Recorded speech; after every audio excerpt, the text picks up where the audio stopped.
এবার বছরে, বুঝছো, হুম। এখনো পর্যন্ত তোমার বাপের বাড়ি থেকে আম, দুধ, কাঁঠাল কোনো কিছুই আমার বাসাতে আসলো না।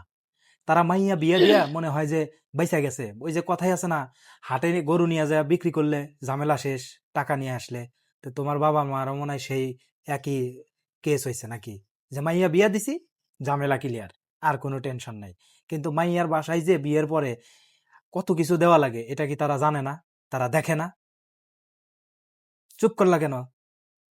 চুপ করে আসছি তোমার কথা শুনে। শোনো, আমার বাপের বাড়ি থেকে কোন সময় কি নিয়ে আসবো না নিয়ে আসবো সেটার খোঁজ খবর নিতে চাও? কোনো সময় কি ফোন দিয়ে জিজ্ঞাসা করছো যে আমার বাপ মা কেমন আছে? আর তুমি তো বাড়ি বড় মেয়ের জামাই, তুমি কি কোনো সময় আমদুত নিয়ে যা কইছো যে নেন খান? এটা আবার কেমন কথা বললা? মাইয়ার জামাইরা কখনো কি শ্বশুর বাড়ি আম দুধ নিয়ে যা খাওয়ায়? শ্বশুর বাড়ি থেকে বরং আরো আম দুধ নিয়ে আসা মাইয়ার জামাইকে মানে আদর যত্ন করে খাওয়ায় তো যাইবই, আবার দাওয়াত করে নিয়ে যায় তাদের বাড়িতেও খাওয়াবে। এটা হচ্ছে শ্বশুর শাশুড়ির দায়িত্ব। মাইয়ার জামাই কোনোদিন দেখছো যে শ্বশুর শাশুড়ির জন্য আম দুধ নিয়ে যা অনেক খাওয়ায়? মেয়ের জামাই আছে শ্বশুর শাশুড়িকে খাওয়ায়, খাওয়ায় না খাওয়াক, যে তা না। আমি পারবো না। শোনো, পারবে না কিসের জন্য? আমি তো তাদের মেয়ের জামাই।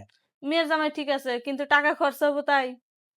টাকা খরচা, এই টাকার চিন্তাই তো হিসাব করতেছো। পরে। টাকার হিসাবই তো আগে। হ, তুমি এই চিন্তাই করতেছো। তুমি একটাবার চিন্তা করলে না, একটা মেয়েকে বিয়ে দেওয়ার পরে তাদের কত কষ্ট হয়? কষ্ট তো হবেই, তাই বলে কি মানে মেয়ের বাসাতে বা মেয়ের শ্বশুর বাড়িতে এগুলা দিবে না? আচ্ছা, তোমারও তো বোন আছে তাই না? আছে তো।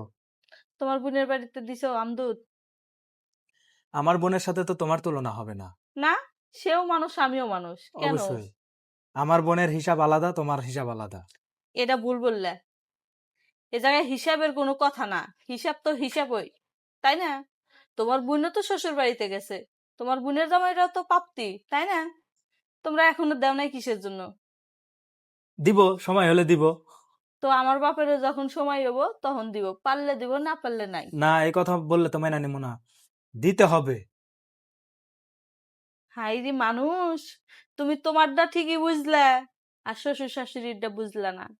তোমার শ্বশুরের কি বড় ছেলে আছে, কর্ম করার মতো লোক আছে? অত তো এইভাবে বুঝি যে না, চাপ দেও, এত তো চাপ বুঝি দেওয়া না। তো ঠিক না। নিজেকে পরিবর্তন করো, নিজের রুচি পরিবর্তন করো। এত কিছু বুঝি না। আমি অপেক্ষায় আছি কবে পাঠাবে, ফোন দিয়ে তুমি বইলা দিও। আর আমার বোনের সাথে তোমার তুলনা কখনোই করবে না। আমার বোনকে আমি, আমরা খাওয়াই বা নিয়ে আইসা খাওয়াই, এটা পরের হিসাব।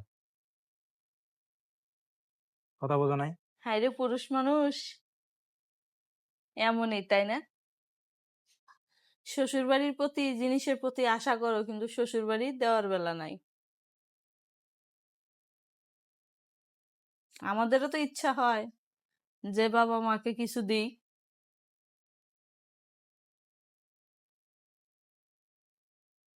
আমরা শুনেছি বা দেখেছি হাজারো পরিবার আছে যারা শ্বশুর শাশুড়িকে এরকম জুলুম সৃষ্টি করে, চাপ সৃষ্টি করে।